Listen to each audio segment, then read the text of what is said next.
ప్రభువా ప్రార్థన నేర్పయ్యా ప్రార్థించకుండా నేనుండలేనయ్యా నీ పాదాలు తడపకుండా నా పయనం సాగదయ్యా నీ పాదాలు తడపకుండా నా పయనం సాగదయ్యా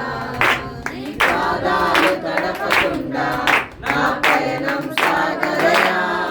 నీ పాదాలు తడపకుండా నా పయనం సాగదయ్యా ప్రార్థన వలనే పయనము ప్రార్థనే ప్రాకారము ప్రార్థనే ప్రాధాన్యము ప్రార్థన లేనిదే